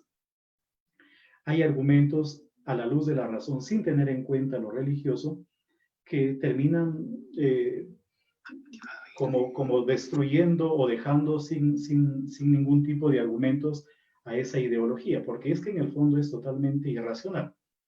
Totalmente irracional. Pero la pregunta es, ¿qué hay detrás? ¿Por qué se nos está entreteniendo de esta manera? Ya, unas leyes o unas normas no pueden cambiar la naturaleza humana. No sé si en parte, pues, estoy como clarificando el asunto, diciendo, ¿no? Entonces, estamos, sí, en una situación muy compleja. Y aquí la que sale perdiendo es la mujer. Por angas y mangas sale perdiendo la mujer. Porque la cuestión de género surgió en el fondo como un intento por que sea respetada la mujer, porque la dignidad de la mujer sea tenida en consideración. Y yo estoy de acuerdo con eso. Porque, por ejemplo, un hombre y una mujer que hacen trabajos similares, ¿por qué se le paga más al varón que a la mujer? Ahí hay definitivamente una desigualdad. ¿O por qué los varones tienen más oportunidades en la sociedad que las mujeres? Hay evidentemente un asunto de desigualdad. Entonces, esto que comenzó como algo bueno, terminó después, mediante el famoso efecto péndulo, pasándose a un extremo. Y hay que tener mucho cuidado con los extremos, ¿verdad? Todos los extremos son siempre negativos. Cuando no hay un equilibrio, no hay una armonía, hay un problema grande en realidad. Pero luego a este carro se subieron los marginados, los que se sentían marginados por su tendencia sexual, que según el catecismo, pues en el fondo es una desviación, ¿verdad? En el fondo es una desviación, y que debe ser visto de esa manera, es una desviación. Y al final, prácticamente son ellos los que han tomado toda la bandera. Y en un reinado de belleza, también puede presentarse, por ejemplo, una mujer, pero que en el fondo es hombre, sino que se operó y ahora es mujer. Y prácticamente termina ganando porque si no es marginada también. O en una competencia de deportes puede presentarse una mujer que no es mujer, que es varón, y termina ganando porque pues tiene obviamente toda la contextura masculina. Es decir, ahí hay un problema muy grande en realidad y siempre la mujer es la que termina más perjudicada. El tema del aborto, por ejemplo, que es otra de las banderas, es un atentar contra la vida, es un matar a un ser que no puede defenderse en el vientre de la mamá. Es decir, caemos en una barbarie, literalmente es una dictadura de lo irracional. Y si uno argumenta en contra, es atacado, es perseguido, es acusado de un montón de cosas, ¿no? El famoso desprestigio también. Entonces, en el fondo, yo nuevamente lo repito, es una dictadura brutal, con una maquinaria muy bien montada y con mucho dinero de por medio, pero es una dictadura totalmente irracional.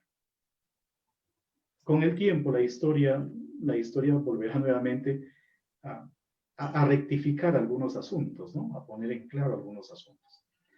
Ahora, una cosa es el drama por la que una persona puede estar pasando.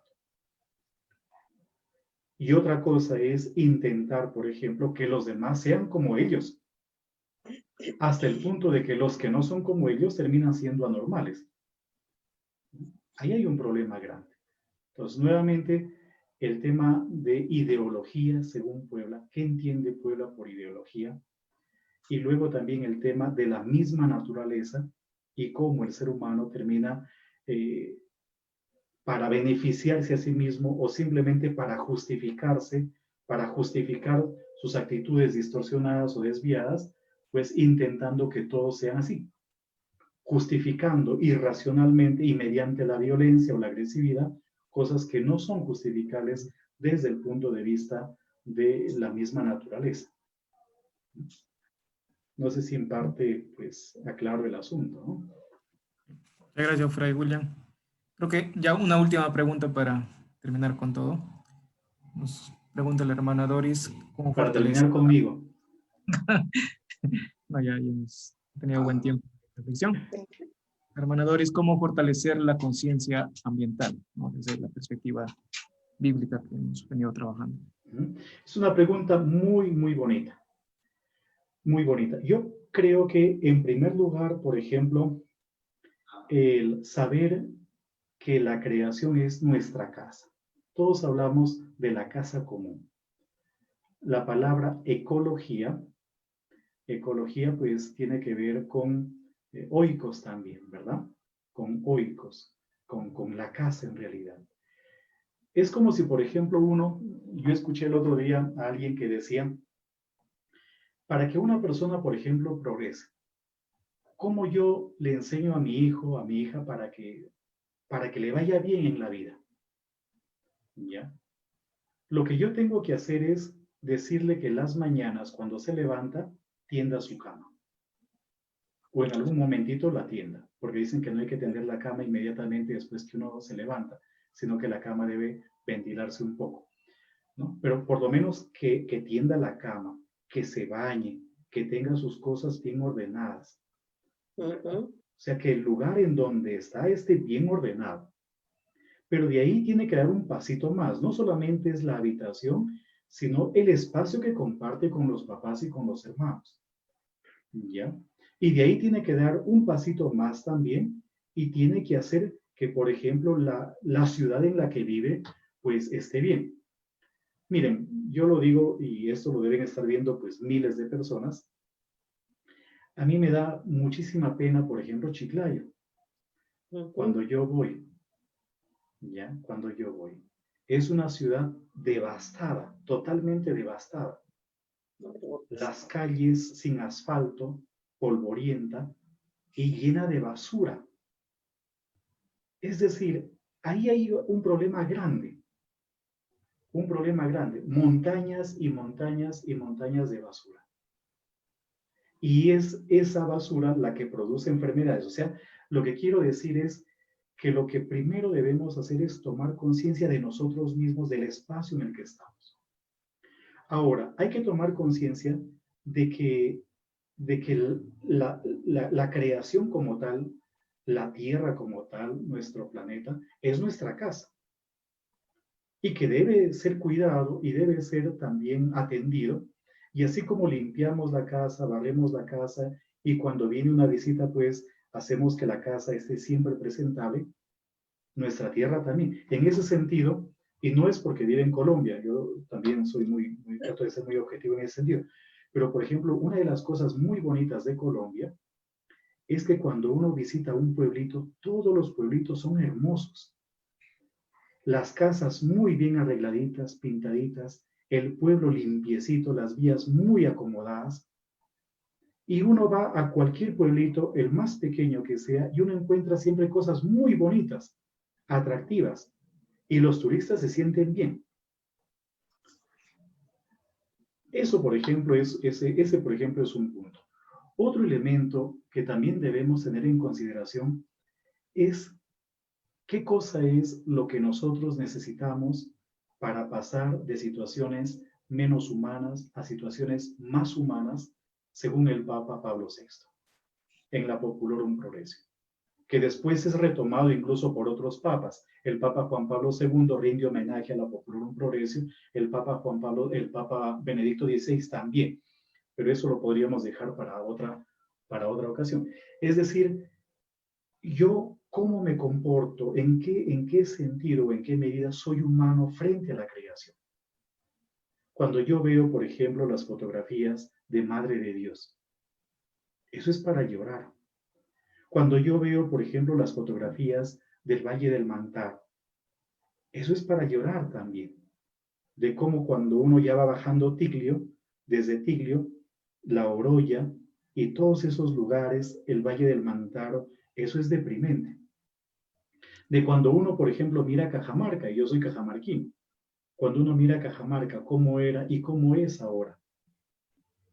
y toda la protesta que hay en contra de lo de tía María, que sí. Es decir, al final de cuentas, toda esa producción económica, toda esa cantidad de plata que va saliendo, que va surgiendo, ¿dónde está y para qué? Una vez un sacerdote hizo una pregunta, ¿no?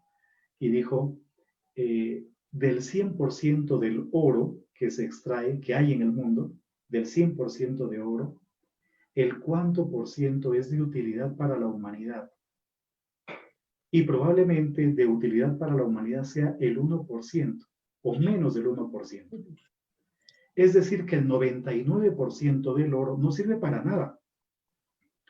El 99% están en aretes, anillos, cálices también, custodias, están en collares, en joyas.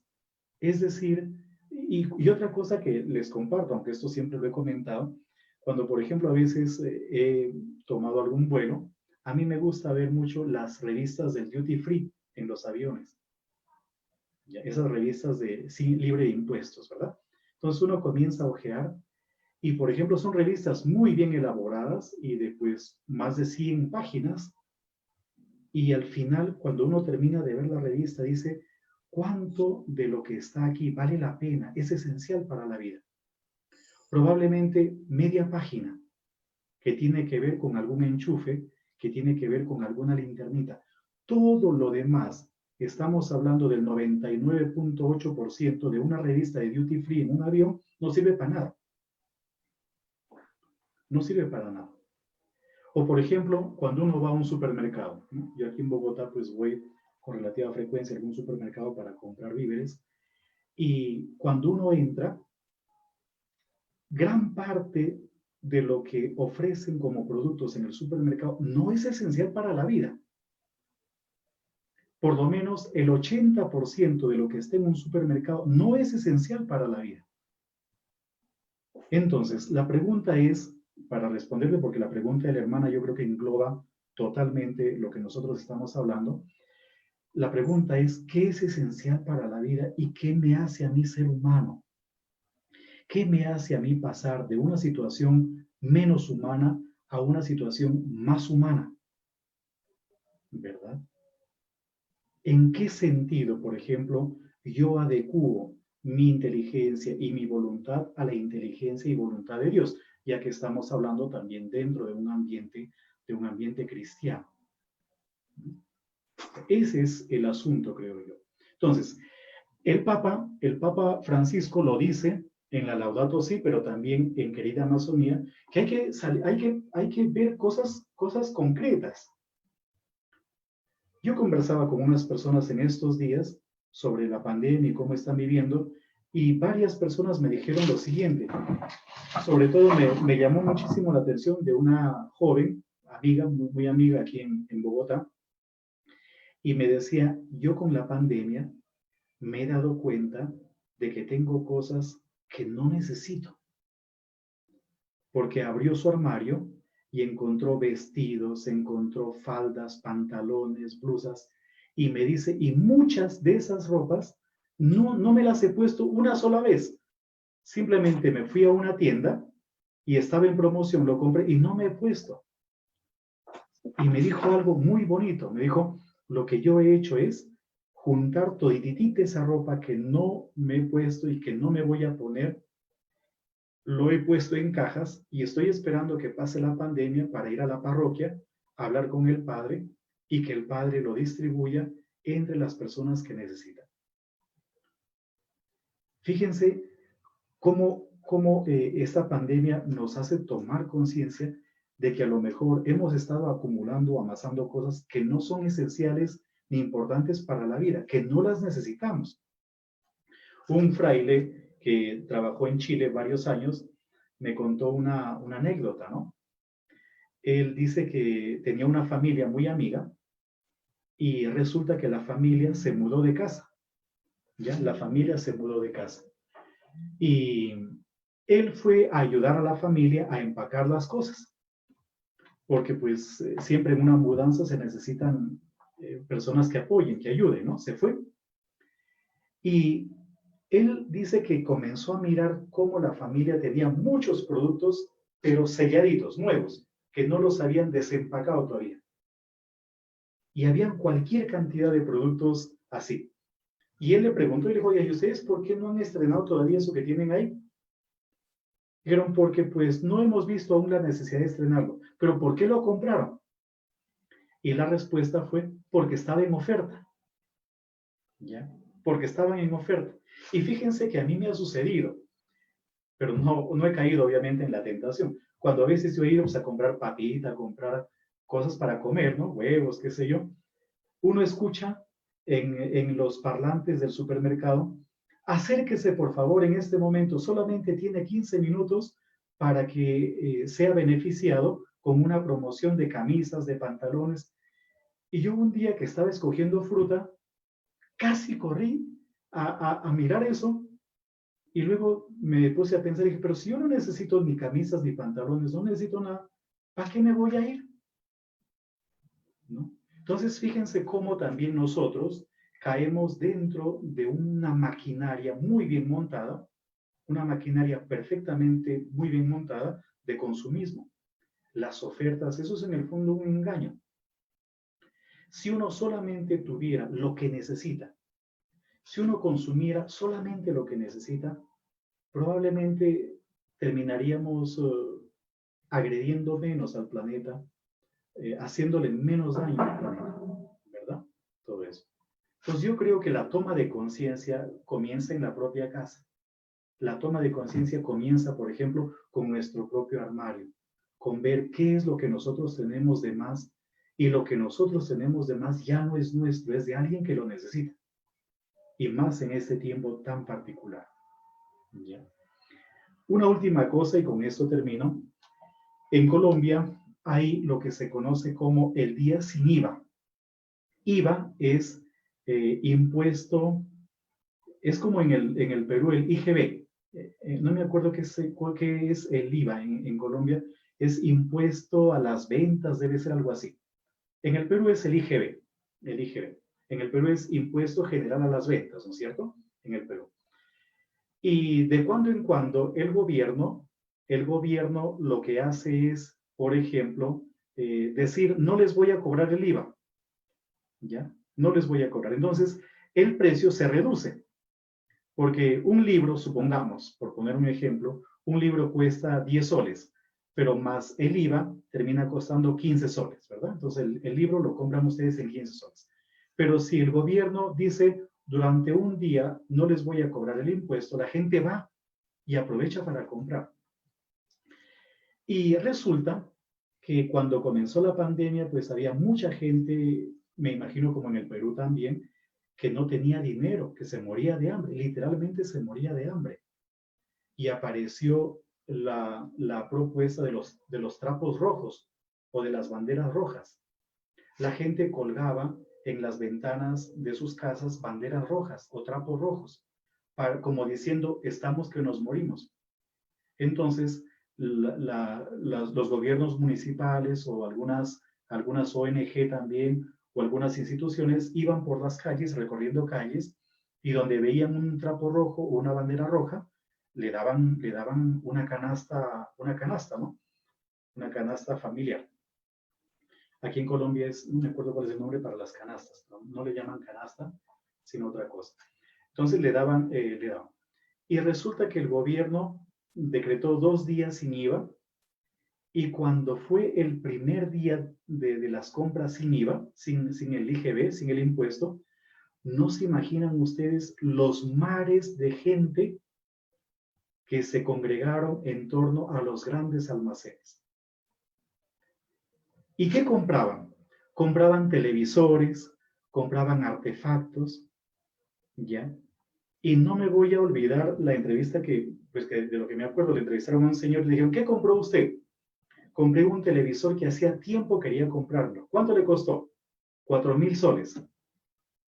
Y no tenía un televisor en su casa. Sí, pero era muy pequeño, quería uno más grande. Entonces, esa es un poco la mentalidad. Y claro, como consecuencia de ese primer día sin IVA, el número de contagiados aumentó como no tienen ustedes idea. Porque la gente se abarrotó, que cuestiones de salud, ni que 8 cuartos, nada, A mí lo que me interesa es comprar lo que yo quiero. ¿Ya? Imagínense eso, es decir, cuántas cosas tenemos en nuestras casas que no son esenciales. Ahí está la toma de conciencia. Ahí está la toma de conciencia. Es decir, comenzar hoy día mismo, por ejemplo. Lo que nosotros ya no lo utilizamos no es de nosotros, es de alguien que sí lo necesita. Que sí lo necesita.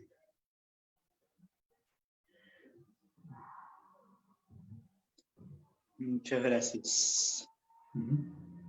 Padre Noel.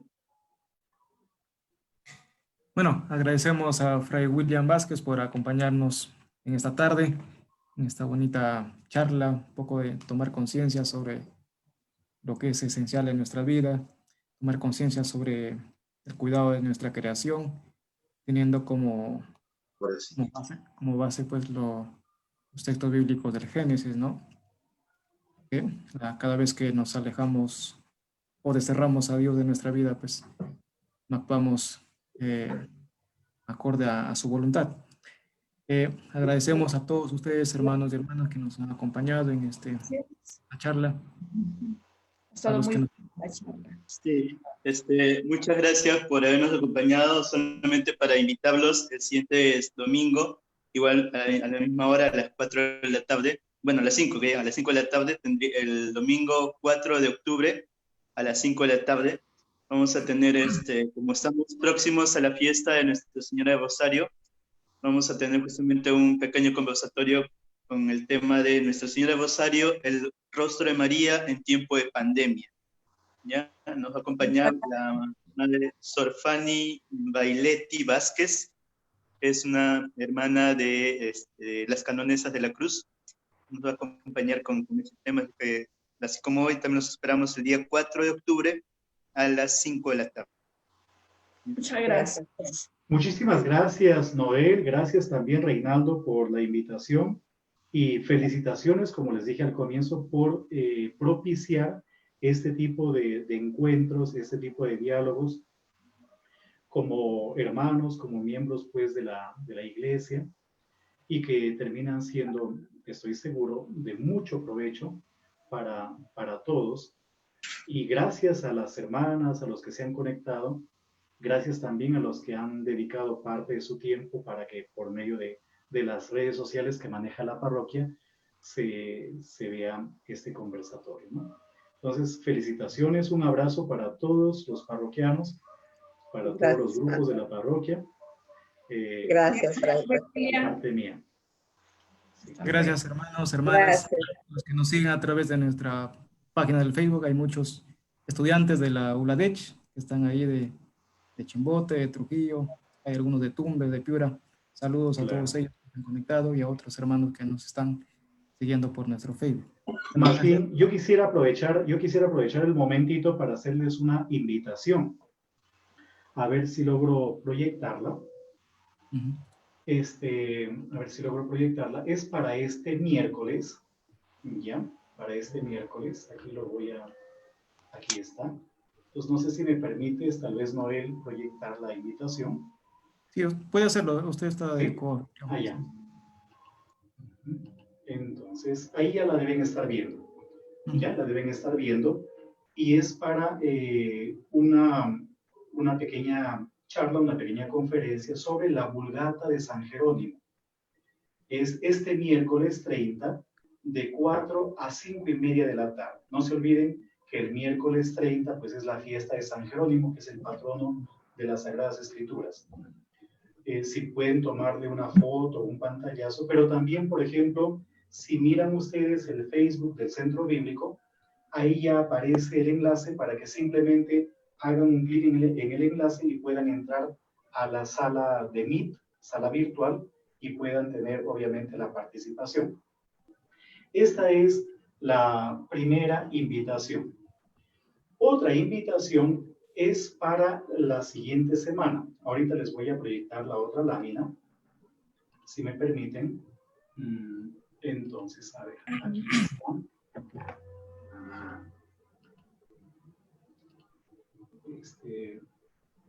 Un ratitito.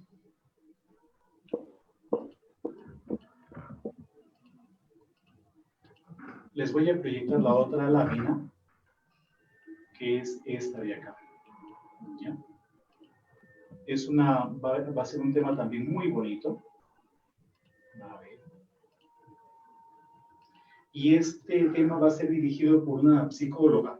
El tema es el arte de envejecer.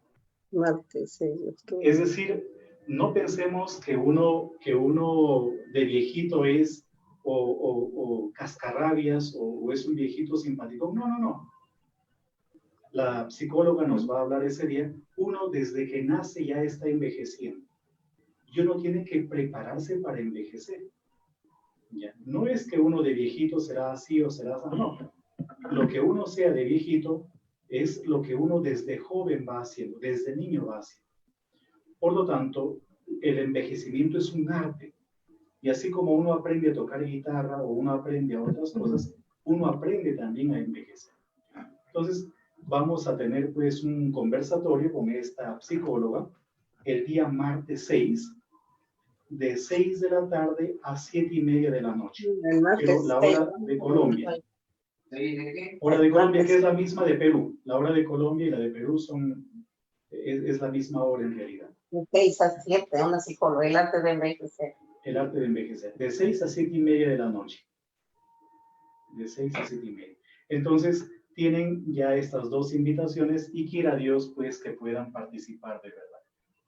Gracias nuevamente, Noel, y gracias, pues, Reinaldo, también por muchas gracias, Padre poner a William. disposición de los demás estas actividades.